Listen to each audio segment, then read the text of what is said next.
네, 연합뉴스 경제TV 곽수정의 경제프리즘입니다. 이제 새해도 새롭게 시작해야 될 시점에 이르렀고 2022년 정말 다사다난했던 경제적인 측면에서 한 해였던 것 같습니다. 2023년도 그다지 녹록하지는 않을 것이다라고 하는 게 세계 모든 경제 전문가들 뿐만 아니라 기업 현장에 계시는 분들도 하시는 말씀인 것 같습니다. 특히 우리나라는 수출이 전체 경제 성장률의 50% 이상을 차지하는 비중이 높은 국가이다 보니까 우리나라 수출은 과연 어떻게 될까? 내년에도 또 환율은 또 어떻게 될까? 여러 가지 경제 지표들 중에서 미시적인 지표에 관심이 좀 많으실 것 같습니다. 그래서 오늘은 이 최근 수출이 감소세를 보이고 있는 시점에 무역수지 적자도 8개월 연속 지금 보이고 있는 시점에 조상현 한국무역협회 산하 국제무역통상연구원 원장님과 함께 말씀 나눠보도록 하겠습니다. 안녕하십니까 원장님. 네, 안녕하십니까. 예.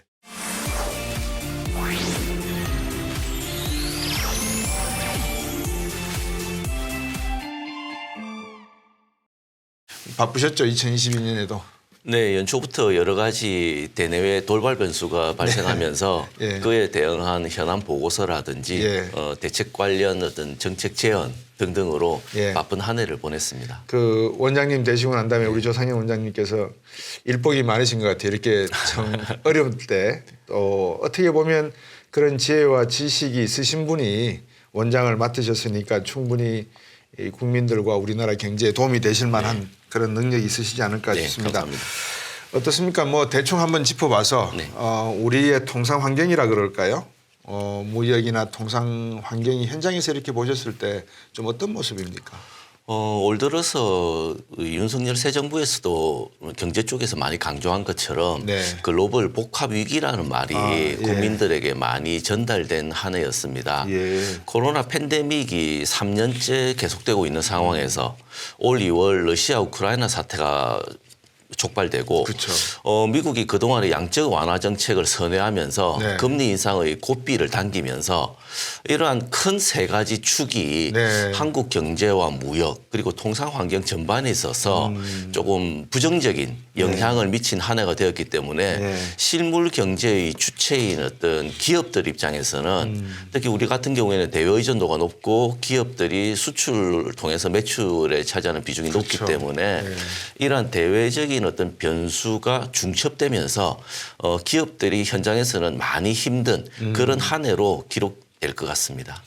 팬데믹이 들이닥치면서 2020년 한 해를 내보내면서 요것만 지나가면 나아지지 않겠나 했는데 또 2021년에 그런 상황이 지속이 되었고 또 올해도 아마 그 상황이 지속되는 모습이었는데 무역협회에서 보고서 내셨지 않습니까?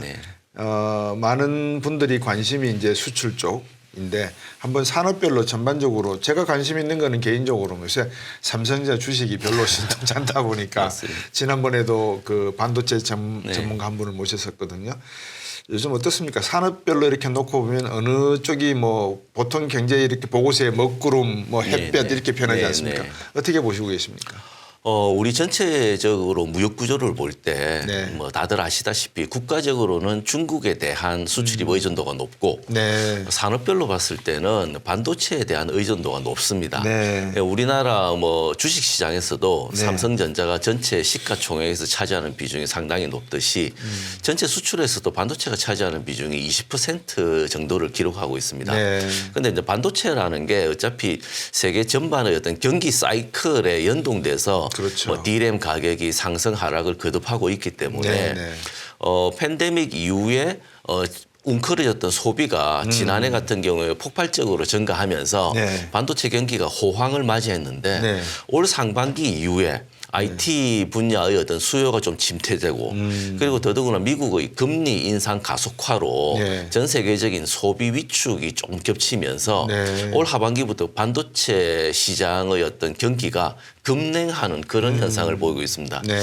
이에 따라서 우리나라의 주력 품목인 반도체 수출도 하반기부터는 마이너스로 반전되는 네. 그러한 어떤 효과를 보이고 있고 네. 이러한 추세가 최소한 내년 상반기까지는 글로벌 반도체 경기가 조금 어두울 것으로 예상되기 때문에 우리의 주력 산업인 반도체 수출도 네. 그 영향으로 최소한 내년 상반기까지는 조금 어두운 터널을 좀 지나야 되지 않나 그렇게 예상하고 있습니다. 뒤에서 좀 더 자세하게 여쭤보겠습니다만은 자동차 시장도 네. IRA 법안이 통과되고 맞습니다. 이러면서 우리 기업들이 미국 현재 투자를 해야 되나? 네. 그럼 우리는 고용 창출력이 상당히 약해지는데 네.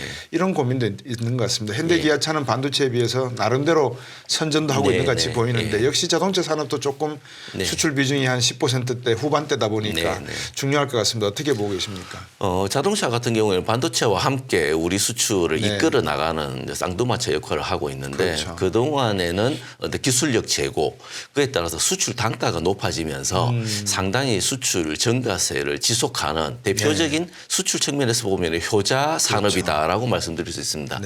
그런데 앞서 말씀하신 미국의 인플레 감축법 IRA에 따라서 전기차 수출이 조금 타격을 받는다는 그런 얘기도 있지만 저희 연구에서 보다 더 주목하고 있는 거는 중국 시장에서의 내수 시장 어떤 점유율입니다. 그동안 중국 시장에 진출하면서 현대자동차가 중국 시장에서의 내수 시장 점유율을 높여왔는데 최근 중국 자동차 시장 트렌드가 전기차 시장으로 급선회하고 중국이 최대의 전기차 시장으로 부각되고 중국 자동차 업체들의 전기차 내수 판매가 급격히 늘어나면서 현대자동차의 중국 내수 시장 점유율이 갈수록 좀 떨어지고 있는 상황입니다. 그렇다 보니 미국이 IRA를 통해서 한국 전기차의 대미 수출을 견제하는 듯한 모습을 보이는 데다가 또 다른 효자 시장의 어떤 중국 시장에서의 조금 부진이 이어지고 있기 때문에 내년도에도 자동차 전체적으로는 마이너스를 기록하지는 않을 것 같지만 그 이유는 아무래도 이제 전기차를 비롯해서 단가가 높은 아이템들이 해외 시장에서 호평을 얻고 있기 때문에 전체적인 금액 측면에서는 호조를 조금 이어갈 것으로 보이지만 내부적인 어떤 고민거리는 여전히 지속되는 상황이다라고 말씀드릴 수 있겠습니다. 상대적으로 전자 반도체 분야보다는 선전을 하겠지만 경기의 어떤 둔화세의 추세를 따라갈 방향으로 갈 수밖에 없을 것 같다. 그런 말씀인 것 같습니다. 보통 이제 우리가 쉽게 더하기 빼기 하면 수출 더하기 수입을 무역 수지라고 이렇게 이제 표현을 수출 마이너스 수입. 수출 마이너스 수입. 그러니까 이제 대부분 우리나라 같은 경우에는 수출이 워낙 잘 되니까 무역 수지 흑자다 이런 소리를 언론을 통해서 많이 들었는데 지금 11월 달까지 이렇게 통계를 보니까 수출이 한 620억, 6,200억, 그다음에 수입이 한 6,700억. 그러다 보니까 한 500억에서 400억 달러 정도 적자가 나는 것 같습니다. 무역 총 규모 면에서 보면 우리나라 1년 GDP가 1조 5천억 정도 조금 넘으니까 무역 수지 규모가 결국 우리나라 GDP 규모라고 놓고 보면 수출이 이렇게 계속해서 수입보다 작아지고 적자가 난다 그러면 우리나라 GDP 성장률도 커다란 영향이 있겠습니다. 우리나라 같은 경우에는 국민들께서도 무역에 대한 어떤 관심도가 높고 무역에 대한 지식도 해박하시기 때문에 다들 아시는데 국민들께서 체감하시는 어떤 실물 경제의 어떤 지표와 함께 무역 수지 적자가 국민들에게 있어서는 우리나라 경제의 어떤 안전판 역할을 하는 좀 심리적인 효과가 좀 큰 것 같습니다. 당연히 우리 기업들이 적극적으로 해외 시장 공략을 하면서 계속 무역 수지 흑자를 유지해 온 게 우리 국민들의 입장에서는 당연한 듯이 이제 받아들여졌었는데 올 들어 코로나 팬데믹이 지속되는 상황에서 러시아 우크라이나 사태가 2월 말에 촉발되면서 국제 에너지 가격 상승, 곡물 가격 상승, 그 해외 수입 수요 둔화, 공급망 차질 이러한 돌발적인 악재들이 동시다발적으로 나타나면서 무역 수지가 급반전해서 이제 적자로 이제 돌아서게 된 계기였는데 그래도 저희가 어떤 경제의 기초 체력 우리 무역의 펀더멘탈 측면에서는 크게 우려할 만한 상황은 아니다. 예의주시해야 되는 상황이지만 크게 우려할 만한 상황은 아니다라고 말씀드릴 수 있는 게 네. 과거에 2008년 글로벌 재정위기, 금융위기라든지 네. 그런 상황에서는 세계 시장 전체가 어떤 급격하게 냉각되고 수요가 위축되면서 우리 수출이 크게 감소하면서 무역 수지가 적자로 나타났는데 네. 올해는 네. 하반기부터 조금 해외 시장에 대한 수요 부진으로 수출이 둔화되고는 있지만 네. 올해는 수출 증가율은 계속 유지되고 있는 상황인데 우리나라의 경제 산업 구조상 에너지 과의존형 구조이기 때문에 네. 러시아 우크라이나 사태로 촉발된 에너지 가격 상승이 지금까지의 어떤 수출 증대를 상쇄시킬 정도로 큰 폭으로 무역 수지 적자를 기록하는 그런 가장 기본적인 원인이 되었다라고 이제 네. 말씀드릴 수 있겠습니다. 네. 실제로 지난해 같은 경우에 한 294억 달러 흑자, 네. 올해 한 11월까지는 480억 달러 적자, 전체 규모로 보면은 한 800억 달러 이상의 적자를 보인 것으로 한 해 대외 경제 분야의 살림살이 기준으로 보면은 이거 뭐 살림을 좀 잘못 살았다, 적자 살림이다라고 네. 말씀하실 수 있겠지만 기본적으로 이 모든 것들의 적자 규모를 뛰어넘을 정도로 에너지 수입이 더 늘어나 버렸기 때문에 네. 그러한 돌발적인 변수가 큰 영향을 차지했다라고 말씀드릴 수 있고 네. 우리와 비슷한 어떤 경제 산업 구조를 보이고 있는 국가가 일본하고 일본. 독일입니다. 네. 아무래도 이제 세계 제조 강국이라고 말씀드릴 그렇겠죠. 수 있는데 이러한 나라는 저희하고 같은 기간을 비교해 보면은 저희보다 훨씬 많은 1,200억 달러 내외의 적자로 네. 가계부가 세배 완전히 정도. 마이너스가 네. 됐거든요. 그렇군요. 근데 그렇게 보면은 그나마 적자가 난 것은 좀 아쉬운 상황이고 우리 경제에도 뭐 부정적인 영향을 미치는 건 사실이지만 네. 다른 국가와 비교해 볼 때 수출이 증가세를 유지하면서 네. 그래도 좀 버티고 있다라고 말씀드릴 수 있겠습니다. 선방은 했다. 네. 이제 이 말씀인데 그 선방한 원인이 네. 한 몇 가지를 꼽아 보실 수 있을까요? 제가 지금 이제 걱정이 되는 것 중에 하나가 세르비아 지역에서 또 다른 전쟁 가능성 네. 이야기가 나오고 있고 네. 동유럽 쪽에서 약간 좀 정세가 지정학적으로 네. 좀 불안감이 아직도 있는 것 같습니다. 말씀 주신 대로 러시아 우크라이나 사태가 지속이 되는 상황에서 또 다른 동유럽의 지정학적인 어떤 불안정성이 강조가 된다면 엎친 데 덮친 격이 아니겠는가. 네. 그다음에 두 번째 생각이 선방을 여쭤봤던 이유는 환율 효과가 늦게 이제 환율이 많이 급등을 했습니다만 하반기 들어서 환율 효과 측면에 어느 정도 기여를 했는지 네네. 아니면 환율 효과가 부정적으로 지금 작용을 하고 있는 것인지 네네. 그것도 기업하시는 분들이 좀 궁금해하실 것 같습니다. 근데 먼저 첫 번째 이제 지정학적인 네네. 이야기를 말씀드리면은 우리 기업들이 매년 새로운 사업 계획을 수립하든지 네. 전략을 수립할 때 가장 크게 염두에 두고 있는 분야 중에 하나가 이제 리스크 매니지먼트입니다. 그렇죠. 위기 관리 측면을 먼저 예. 상정해 놓고 그 다음에 어떻게 플러스 썸의 수익을 거둘 것이냐라고 네. 하는데 지금 현재도 뭐 현대차를 비롯한 우리 주력 수출 기업들은 러시아에서 철수하지 않고 있거든요. 네. 그런 이유가 물론 이제 나름대로의 큰 피해를 감수하면서도 러시아라는 거대 시장을 네. 포기는 하지 않고 전후 복구 의 어떤 기회도 네. 노리는 것처럼 동유럽에서도 조금은 어떤 좀 부정적인 네. 어떤 기류가 감지되고는 있지만 네. 올해 우리 기업들은 예. 미국이라든지 EU 그리고 뭐 새로운 어떤 수출 시장으로 계속적으로 확대되고 있는 아세안 지역 등 네. 글로벌 경영에 있어서 시장 다변화라든지 각 시장에 대한 현지화 전략을 네. 계속적으로 좀 차질 없이 추진하면서 예. 전체적인 어떤 지정학적인 리스크가 가져오는 부정적인 효과를 예. 그러한 시장 다변화 전략의 체계적인 어떤 전환 을 통해서 조금 많이 상쇄시키는 그런 노력을 좀 하고 있기 때문에 네. 그나마 수출이 좀 선방하고 있다고 말씀드릴 수 있고 그렇군요. 두 번째로 질문하시는 환율 어떤 환율 문제. 예. 효과 같은 경우에는 과거에 우리 일반 국민들이 생각하실 때는 환율이 오르면은 달러 원화로 표시되는 수출 금액이 높아지기 때문에 뭐 우리가 보다 더 많은 외화를 거둬들일 수 있는 것으로 판단했는데 네. 최근의 어떤 경제 무역 구조가 바뀌면서 우리나라가 뭐 흔히 말하는 글로벌 밸류 체인이라고 하는 네. 국제 공급망 구조에 우리가 깊숙하게 편입되면서 네. 우리 기업들이 글로벌화 진전에 따라서 이 환율이 무역에 미치는 효과도 과거와는 좀 달라졌습니다. 많이 줄어들었군요.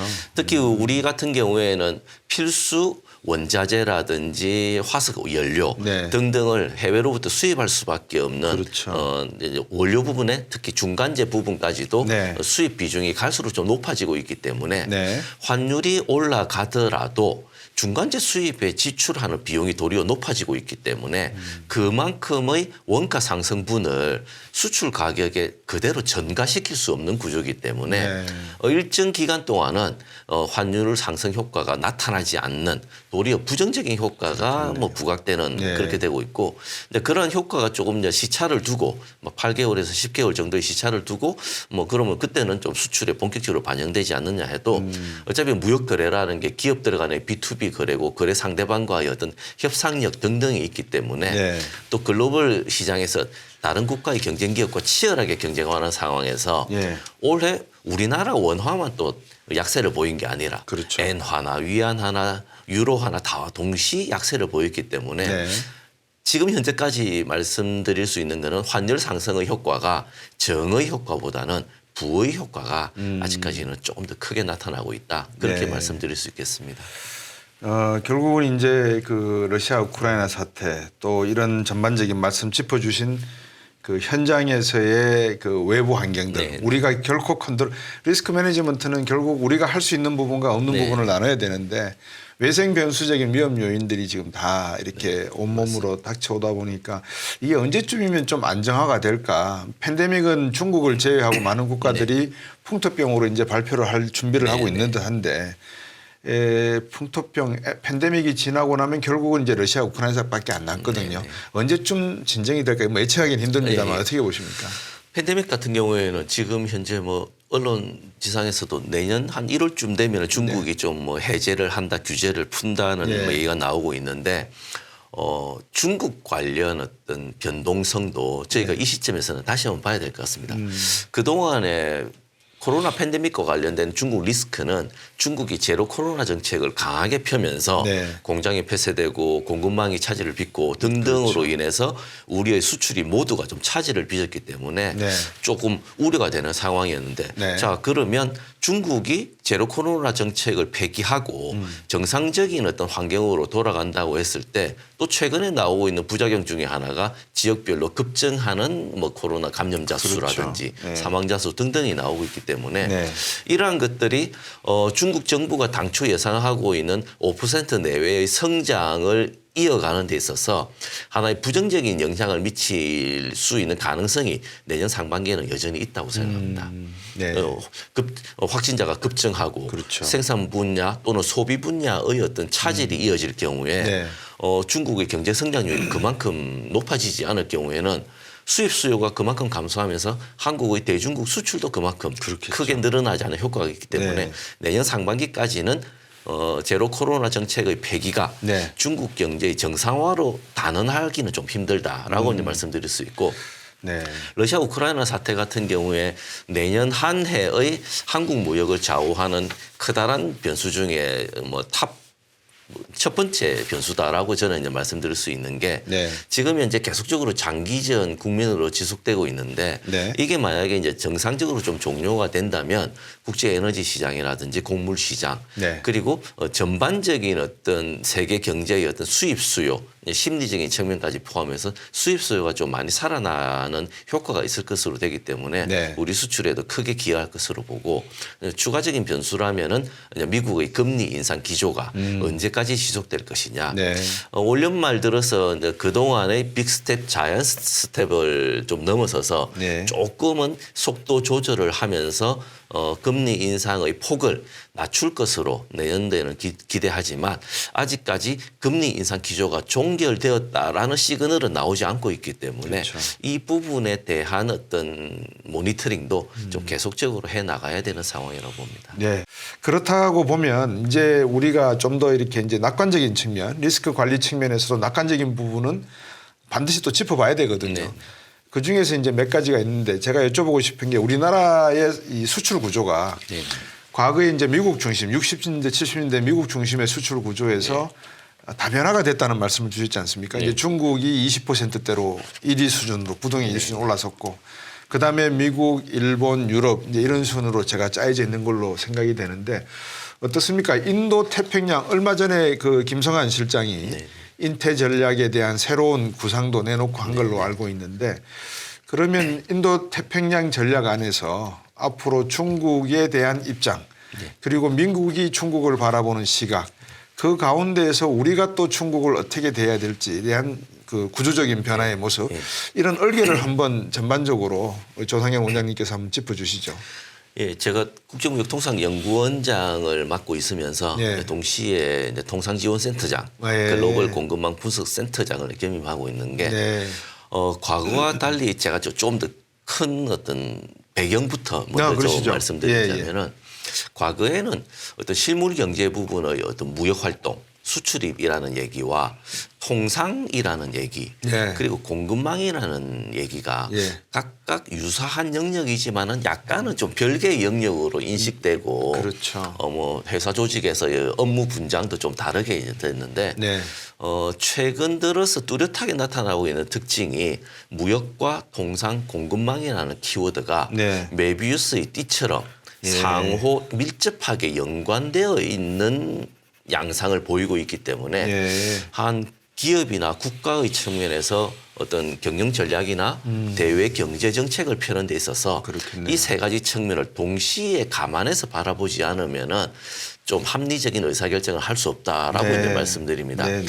방금 이제 우리나라의 어떤 수출 구조라든지 또는 지역별 구조 또는 품목별 등등에 대해서 이제 문의를 하셨는데 기본적으로 우리나라 같은 경우에 중국과의 수교 이후 92년도 수교 이후 지난 30년 동안 한중 관계는 밀접한 산업협력 관계를 공고히 하면서 양국이 동시에 성장을 한 말 그대로 벤치마킹 성장 모델을 만들어 왔습니다. 그런데 중국의 제조업 역량이 강화되고 중국의 어떤 기술력이 급속하게 높아지면서 이제는 한국의 주력 품목에서 중국의 먹히는 중국에서 통하는 품목이 이제 몇 개 안 되는 상황이 됩니다. 반도체라든지 OLED라든지 선박 부분에서의 어떤 첨단 LNG선이라든지 그거 외에는 거의 다 뭐 세계 시장 1위 품목 수도 중국이 2021년 기준으로 1,700개 정도를 기록하고 있는데 한국은 한 70여 개 수준이고 그만큼 중국과의 제조업 기술력 격차가 급속하게 줄어들고 그 영향으로 최근 들어서 올 들어서도 중국에 대한 어떤 수출 비중이 과거의 한 25%, 26% 수준에서 올 들어서는 23%대로 이제 줄어드는 그런 상황을 보이고 있는 상황에서 그나마 다행인 거는 앞서 말씀드린 시장 다변화를 통해서 베트남을 중심으로 한 아세안 지역에 대한 수출 비중이 급속히 높아졌고 특히 베트남 같은 경우에는 우리 삼성전자를 비롯한 우리 제조업이 많이 진출하면서 전체적으로 우리나라 수출 3위 국가로 올라선 기록을 가지고 있습니다. 그러니까 우리 수출 순위에서 보면은 중국이 첫 번째, 미국이 두 번째, 베트남을 비롯한 아세안의 어떤 약진이다라고 이제 말씀드릴 수 있겠습니다. 이러한 것들이 지역별 수출 구조에서는 좀 큰 변화를 가지고 있는 것이고 어떤 품목별로도 반도체가 여전히 중심을 차지하고 있지만 바이오 헬스 부분이라든지 특히 이제 친환경 어떤 전기차라든지 이러한 신산업 부분의 어떤 수출 시장 점유율, 수출 비중이 갈수록 높아지면서 아직까지는 조금 품목 다변화 측면에서는 아쉽지만 새로운 어떤 신기술, 신산업이 수출 주력 산업군으로 떠오르는 좀 모델 케이스는 되고 있다라고 말씀드릴 수 있겠습니다. 그리고 이제 마지막으로 인도 태평양 전략과 관련해서는 올해 우리가 첫 번째로 초창기부터 인도 태평양 경제 프레임워크에 가입한다고 선언을 하고 지금 실무 협상을 꾸준하게 지속하고 있는 상황에서 중국에 대한 어떤 배제라는 측면이 아니라 포트폴리오의 어떤 다각화, 다양화 방안으로 바라볼 필요가 있다고 생각합니다. 인도 태평양 지역이 새로운 떠오르는 시장이고 해당 현지에서의 어떤 시장 수요가 늘어나는 만큼 우리 전체 무역 구조의 입장에서는 네. 중국에 대한 과아 의존도를 좀 줄이고 네. 인도 태평양 여타 지역에 대한 어떤 균형을 좀 높이면서 우리나라의 수출 포트폴리오를 좀 다양화하고 다각화해서 네. 어떤 지역별 어떤 리스크가 발생한다든지 또는 글로벌 경기 변동의 어떤 순환 사이클에 크게 영향을 받지 않고 네. 꾸준하고 안정적인 어떤 수출 포트폴리오를 가져간다는 측면에서 네. 이러한 전략이 앞으로도 좀 체계적으로 좀 심층적으로 진행되어야 된다고 생각하고 네. 산업 구조 측면에서도 네. 우리나라 같은 경우에 중국을 떼어놓고는 우리나라 수출 산업을 제조 수출을 이야기할 수 없는 게 핵심 중간재라든지 소재 분야에서 네. 중국에 대한 의존도가 높기 때문에 네. 뭐 예를 들어서 전기차 배터리 같은 경우에 지금 현재 주력 수출 산업으로 급부상하고 있지만 그렇죠. 중국으로부터의 수산화 리튬 수입이 없다면 한국의 전기차 배터리는 세계 시장으로 뻗어나갈 수 없는 네. 그러한 연결 구조 요게 이제 공급망 이야기하고도 같이 연결되는 연결 구조상에 있기 때문에 네. 이것을 단기간 내에 수입선을 다른 지역으로 바꾼다든지 네. 우리가 뭐 해외 자원 개발을 해서 단기간 내에 뭐 광물을 채굴하고 재련할 수도 없는 입장이기 때문에 네.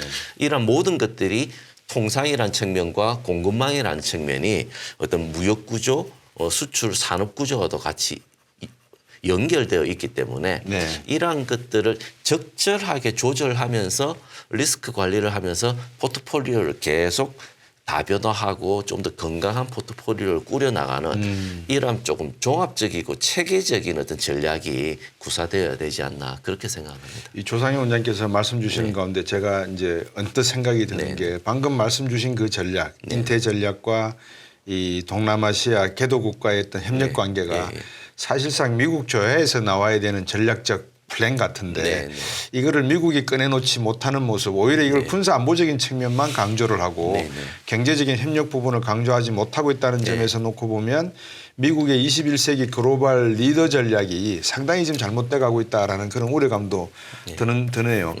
두 번째 말씀 주신 그 변화, 구조의 다변화, 전략적 변화 말씀을 주셨는데 슈페터가 뭐 잘 아시겠지만 그 창조적 파괴 이야기를 하면서 혁신을 이야기했는데 혁신은 5가지지 않습니까? 예를 들면 생산 제품의 혁신, 기술의 혁신, 시장의 다변화, 시장의 그 새로운 개척된 시장, 그다음에 원자재의 다변화, 그리고 조직의 혁신. 이제 요거를 5가지로 말씀을 슈페터가 하셨는데 지금 주신 말씀 내용에 지금 이 5가지가 다 들어있단 말씀입니다.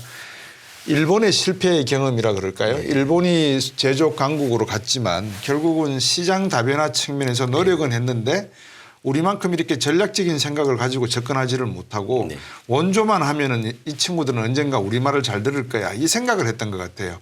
말씀 주셨다시피 공급망의 다변화, 산업이 어떻게 발전할 거니까 어떤 광물이 어떤 휘토류가 어떤 소부장이 필요할지 모르고 무조건 돈만 주면 우리 게 되겠다 생각을 했는데 우리는 그러면 일본의 이런 교훈을 조금 더 말씀 주신 그 무려 3개의 주요한 업무를 맡고 계시니까 통상, 무역, 공급망 모든 센터장까지 다 하고 계시니까 이거를 입체적으로 우리가 가져가려고 하는 마스터 플랜 지금 입안이 되고 있다 이렇게 생각해도 되겠습니까?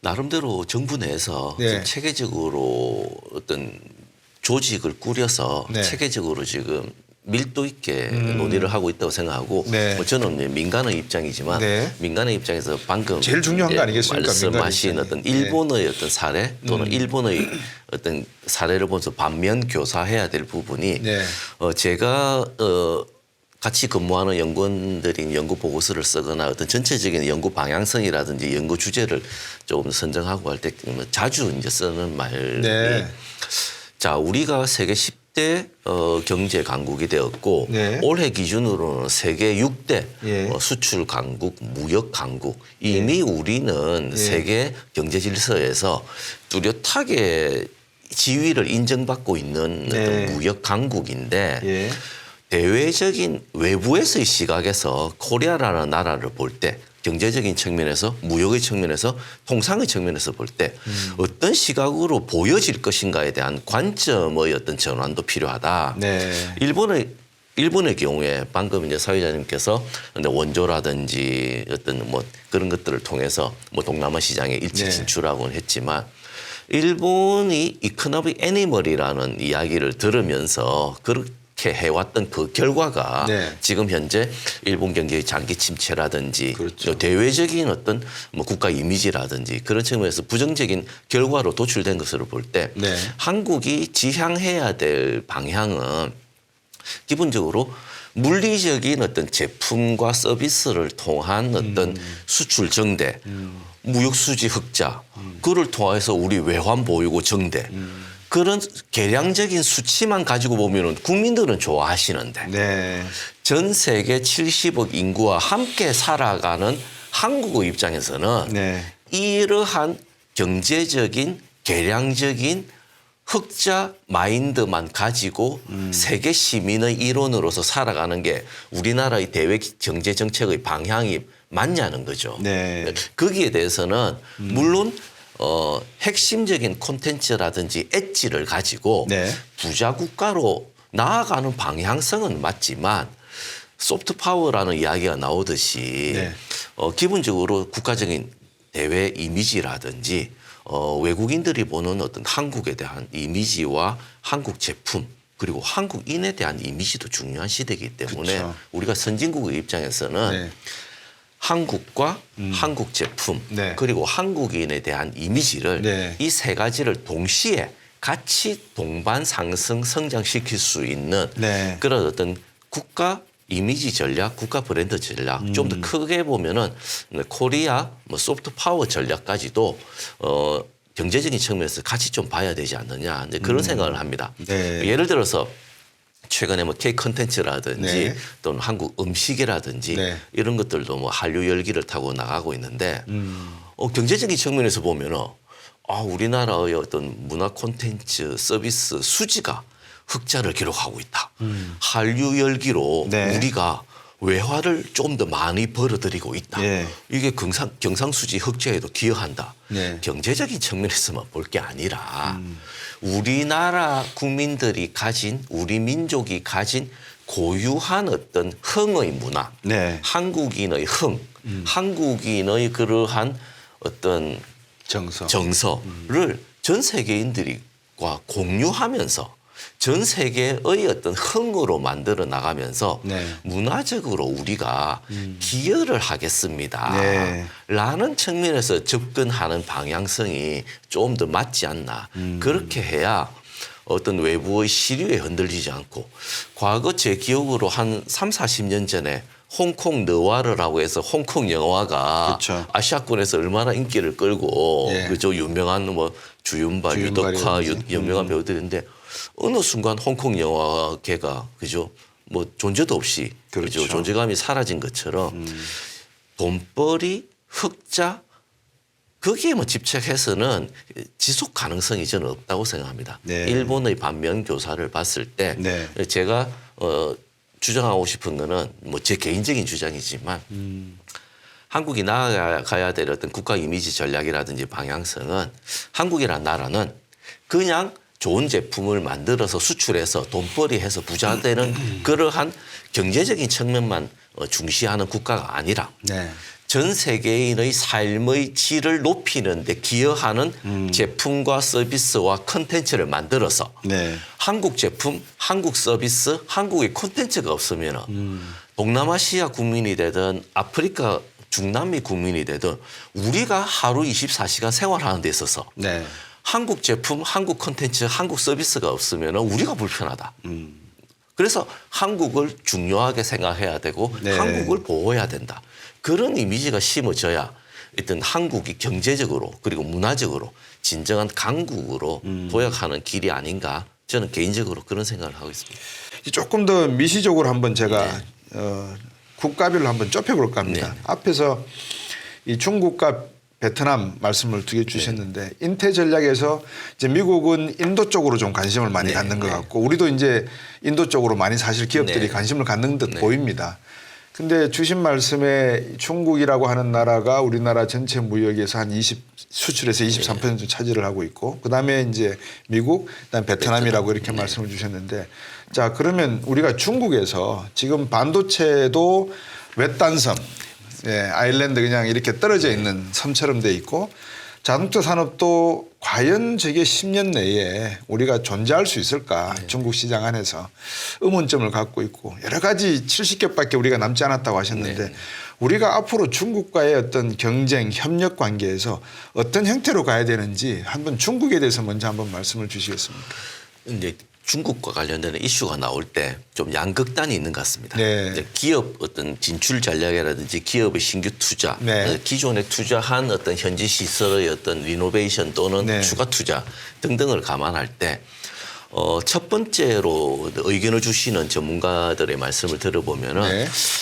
중국 시장 힘들다. 예. 앞으로 우리나라의 힘들다. 수출 대상으로서도 힘들고 또는 중국 내수 시장도 중국 기업들이 다 따라왔기 때문에 네. 힘들다. 이제 철수를 준비해야 되는 거 아니냐.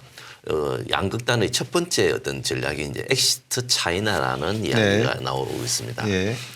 그런데 두 번째로는 그러한 어떤 극단적인 전략은 그 장기적인 어떤 시각이 좀 결여된 전략이다. 왜냐하면은 중국은 여전히 세계 G2 국가로서 여전히 대외 경제 의존도가 높은 우리나라 입장에서는 여전히 큰 시장이고 앞으로 여전히 진출해서 이익을 거둬들일 가능성이 높기 때문에 얼마나 더 우리가 차근차근하게 준비하고 기술력을 한 발 앞서 나가느냐가 중요하기 때문에 만약에 중국이 힘들다고 하면은 차이나 플러스 원 전략이 필요하다. 그럼 엑시트 전략하고는 조금 다른 개념을 가지고 있는 거죠. 차이나 플러스 원 전략. 차이나에 있는 중국에 있는 기존의 어떤 거점은 그대로 좀 유지하는 상황에서 새로 신흥 시장으로 발돋움하고 있는 인도네시아나 베트남 그리고 폴란드를 비롯한 동유럽 그리고 인도까지 여력이 된다면 그러한 전략으로 글로벌 전략을 좀 더 다변화해서 포스트 차이나 시대를 대비하자. 그런 게 이제 두 번째고. 세 번째 또 다른 양극단은 우리 브랜드를 가지고 한국 기업이라는 속성을 가지고 중국 시장에서는 더 이상 버티기가 힘드니 차라리 중국과의 어떤 합자 기업의 합자 비율을 조정하든지 해서 아예 인 차이나 전략으로 가자. 이제는 내수 기업 되겠습니다. 중국 국내 기업이 되겠습니다. 그래서 내수 시장의 일정 부분이라도 하겠습니다. 이 모든 세 가지 전략이 약간의 시각차라든지 의견은 다르지만 이러한 다양화된 전략 논리가 나오는 걸 봐서도 각계의 의견을 가진 전문가들 모두가 중국이 중요하다는 것을 인정하고 있기 때문에 이러한 이야기가 나온다는 거죠. 역설적으로. 만약에 중요하지 않다면 그렇게 언급이 안 될 텐데 각각이 다 해당 기업의 어떤 특징이라든지 기술력이라든지 현지 시장에서의 어떤 시장 점유율이라든지 파트너와의 관계에 따라서 다양한 옵션으로 시도해 볼 수 있는 전략이라고 저는 생각합니다. 이 중에서 무조건 1번이 맞다, 3번이 맞다 그 선택의 문제라기보다는 상황에 맞게 조금 유연하게 조정할 수 있는 문제이기 때문에 여전히 이 세 가지 전략의 입장에서 중국은 계속적인 파트너로서 전략적인 동반자로서 가져가야 되고 특히 수입의 측면에서 우리가 기존에 뭐 무역을 이야기하면서 대부분이 수출 측면만 이야기하고 지역도 그렇고 국가도 그렇고 품목도 그런데 어떤 수입의 측면에서도 중국이 가지고 있는 막대한 광물 자원이라든지 히토리를 정제해서 만드는 어떤 소재 분야, 원료 분야에 대한 의존도가 아까 말씀드린 전기차 배터리의 수산화 리튬 같은 경우는 의존도가 거의 한 70%에 달하는데 이외에도 몇백 개 이상의 품목이 70% 이상 의존하고 있기 때문에 적인 전략적인 대화, 전략적인 동반자 관계를 통해서 거래소와의 관계를 꾸준히 유지하고 중국 기업의 입장에서도 한국의 원재료라든지 소재를 공급하는 중국 기업의 입장에서도 한국의 최종재 완제품 메이커가 고마운 파트너이거든요. 한국 기업이 해외 영업 활동을 잘 해서 수출을 늘려야 중국으로부터의 수입을 더 많이 늘릴 거기 때문에 뭐 흔히 말해서 재주는 곰이 부리고 돈은 왕성하게 번다는 그러한 일반적인 편향된 잣대로 볼 것이 아니라 한중 기업 간의 민간 부분에서의 동반자 관계가 이를 통해서 유지되고 있기 때문에 서로 윈윈하는 이런 모델은 계속적으로 만들어 가야 된다고 생각합니다. 네. 그래서 이제 한국 정부 입장에서도 대외 경제 정책이라든지 인도 태평양 전략의 입장에서도 일부 언론에서는 선택을 강조받는 게 아니냐라고 이제 말씀하시지만 네. 그런 차원이 아니라 한편의 시각에서는 미국과의 어떤 동반자 전략적인 어떤 동맹 관계를 통해서 우리의 입장에서도 미국이 같이 손을 잡자고 하지 않더라도 네. 인도 태평양 지역과의 전략적 제휴라든지 포트폴리오를 강화하는 거는 우리 입장에서는 당연히 해야 될 일이고 네. 또 미국과 같이 손잡고 하는 그런 시너지 효과도 있을 테고 네. 중국과의 관계에 있어서도 한쪽 손을 내려놓고 인도 태평양 전략에 나가는 것이 아니라 손바닥을 마주쳐야 손뼉이 이루어지듯이 네. 중국과의 관계에 있어서는 우리는 세계 10대 경제 대국으로서 네. 중국과의 관계에 있어서도 우리가 상호 협력해야 될 분야가 분명히 있기 때문에 네. 그거는 미국도 인정하고 있는 분야인 것이죠. 네. 있기 때문에 그런 관계를 좀 균형 있게 잘 해간다면 전체적으로 한국이 어떤 전략적인 포지셔닝을 하면서 지금 현재의 어떤 무역 강국의 입지를 계속적으로 유지할 수 있는 연결고리가 되지 않을까 그렇게 말씀드리겠습니다.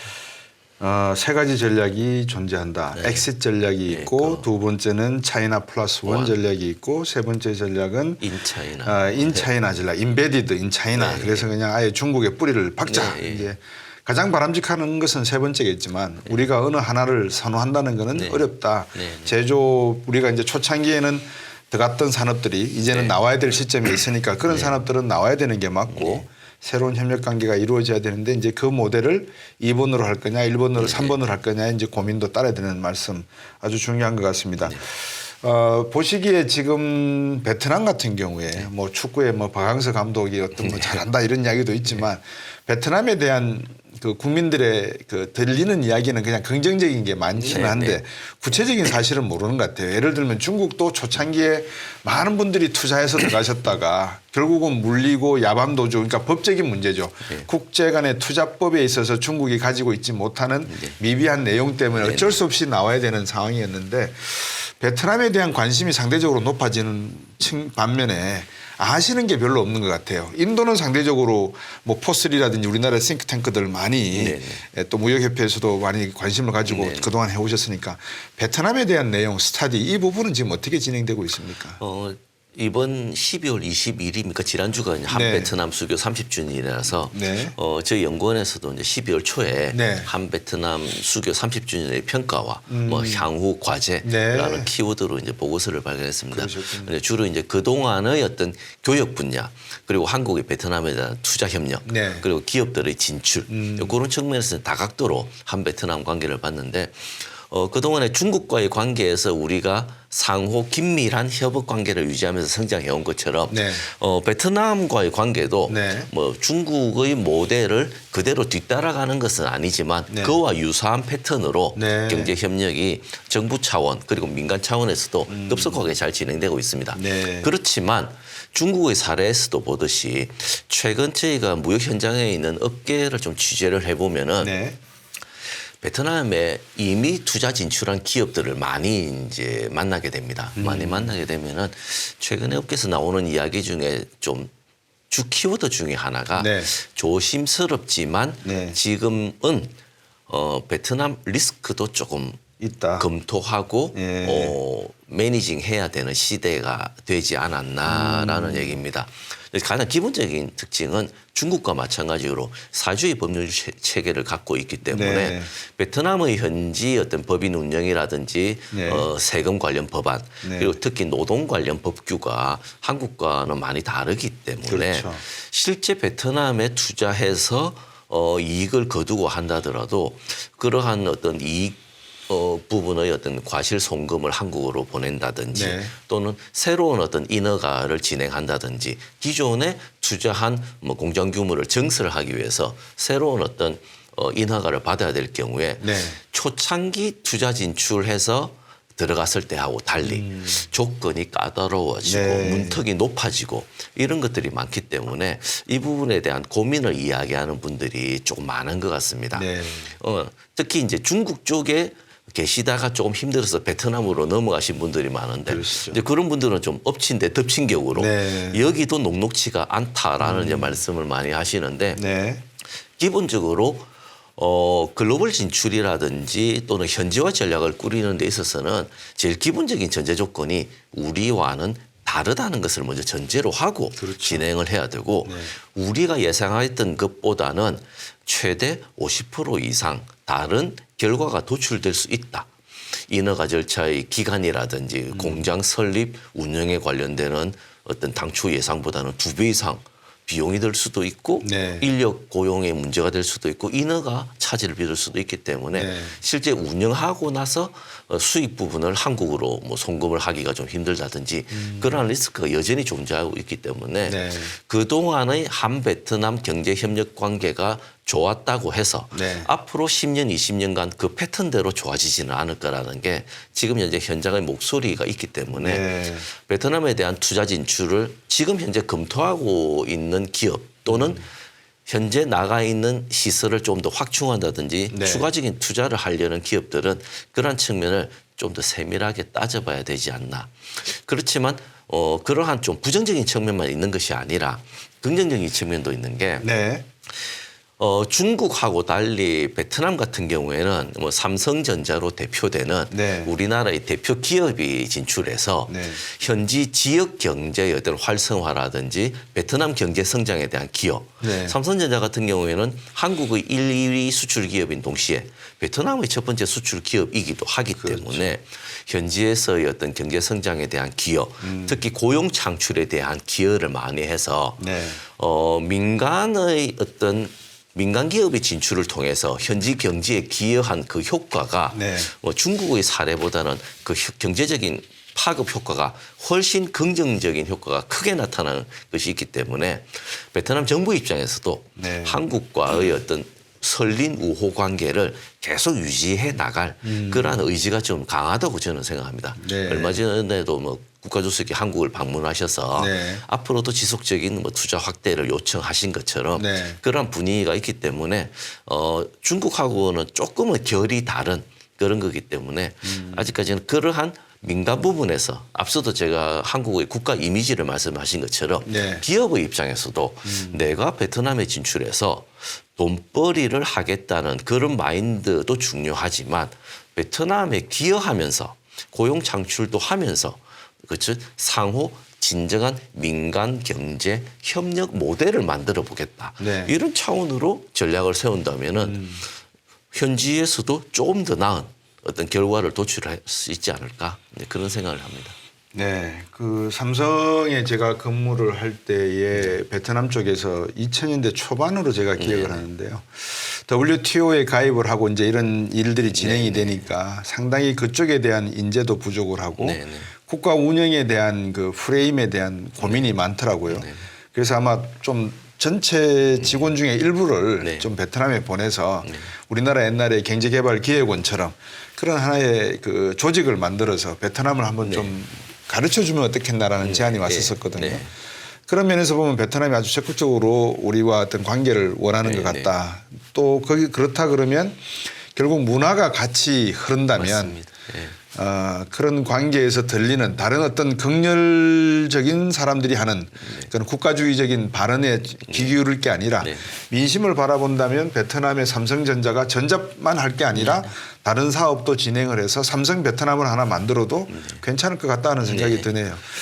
실제로 제가 그 부분에 대해서 제가 예. 추가적인 의견을 좀 드린다면 지금 베트남 대학에 한국어과가 많이 설치되어 있지 않습니까? 네, 네, 그렇게 들었습니다. 과거에 저희의 어떤 성장 모델이 자원이 부족한 자원이 하나도 없는 대한민국에서 척박한 토양에서 경제개발 계획을 수립해서 맨 먼저 시행한 의사결정 중에 하나가 인력 양성이었습니다. 그렇죠. 저희 무역협회의 하나의 부설 기관 중에 또 다른 기관에 있는 무역 아카데미가 있는데 그 아카데미의 전신이 1965년 과거 박정희 대통령 시절에 국무회의에서 수출 학교를 만들자라고 해서 출범한 게 지금 현재의 무역 아카데미가 되고 뭐 학생들부터 기업에 다니는 임직원까지 무역 관련, 해외 마케팅, 어학 관련 교육을 통해서 인재를 양성한 그렇군요. 게 지금 현재 우리나라 무역이 일어난 데 있어서 하나의 소중한 인적 자원을 양성하게 되는데 네.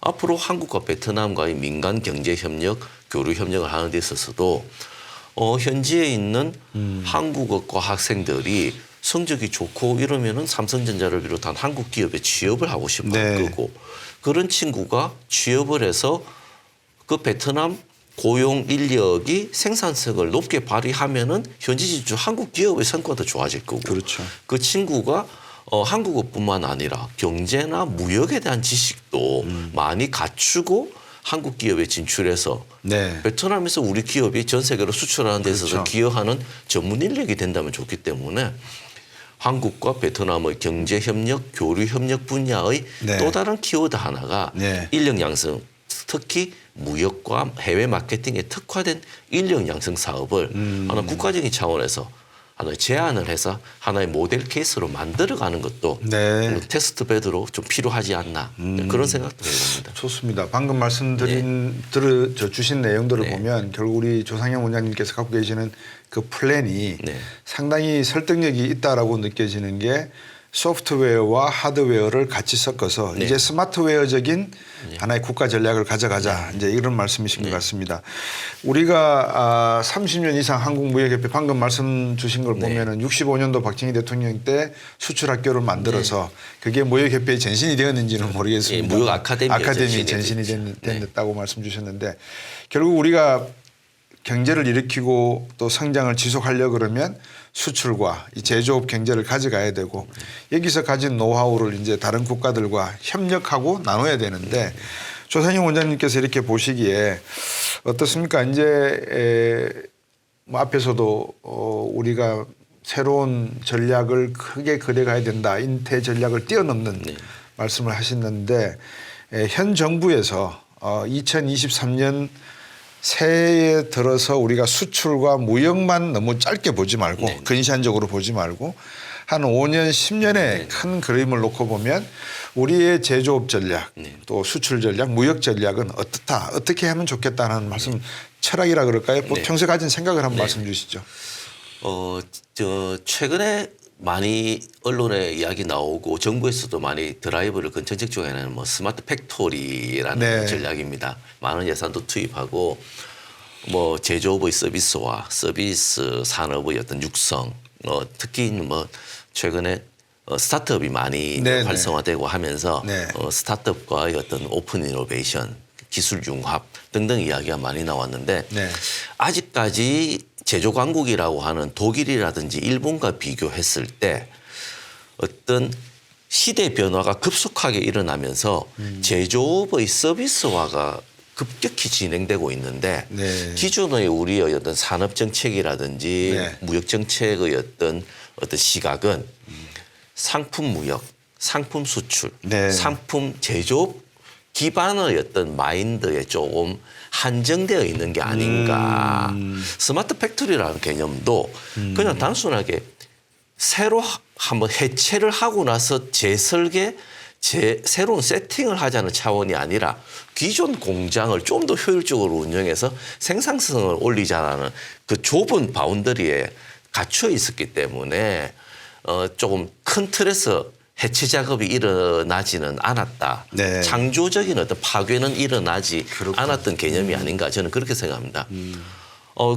지금 현재 현대자동차가 전기차를 통해서 앞으로 뭐 수소 차를 통해서 세계 5대 글로벌 메이커로서의 지위를 계속 유지하겠다고 치열한 전략과 R&D 전략을 펴는 데 있어서 제가 현대차의 깊숙한 어떤 전략까지는 알 수는 없겠지만 예를 들면 현대차가 가져야 되는 어떤 방향성은 현대차는 제조기업이 아닙니다라는 거죠. 현대차는 서비스 기업입니다. 어떤 서비스 기업? 그러면은 우리 가족 구성원 전체의 생활의 편의를 제공하는 기업이다. 이동할 때 있었으나 그죠? 다른 커넥티드라는 컨셉을 통해서 최근에 이제 가전 파트에서 삼성, LG 이러한 어떤 가전 주력 업체들이 IoT라든지 그런 것을 통해서 어떤 전체적인 제어라든지 컨트롤이라든지 결국에는 하나의 제품의 기능의 효율, 기능에서 오는 편익이 아니라 연결되는 전체적인 가족 구성원 개개인 간의 삶의 질을 높이고 편의를 제공하는 그러한 서비스를 얼마나 우리 상품에 물리적인 상품에 내재화시킬 수 있느냐가 앞으로 제조업 경쟁력의 관건이 된다고 저는 생각합니다.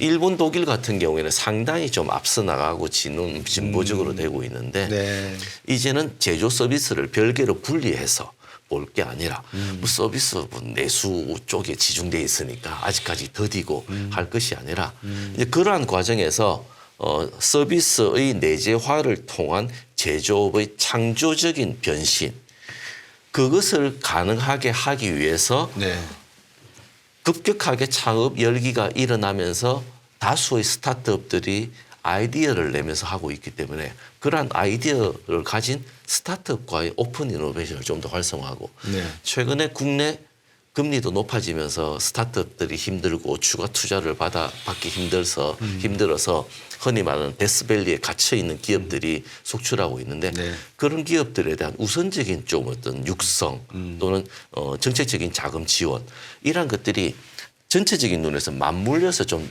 돌아가야 되지 않나 좀 그런 생각을 해봅니다. 60년대 70년대 한국 경제 성장에서 사실 고물상 주인하던 사람이 지금의 대기업 창업주가 되어 있고 또 작은 쌀 공장에서 일을 하던 사람이 조선소를 세웠던 그런 시절은 신화를 만들고 기적을 만들었습니다만 이제 90년대 21세기에 들어와서는 그런 어떤 거대한 신화보다는 작은 컨텐츠를 하나씩 문화라고 하는 또는 다른 서비스 개념으로 채워나가는 시대의 제조업이 만들어져야 되지 않냐 하는 말씀을 주신 것 같습니다.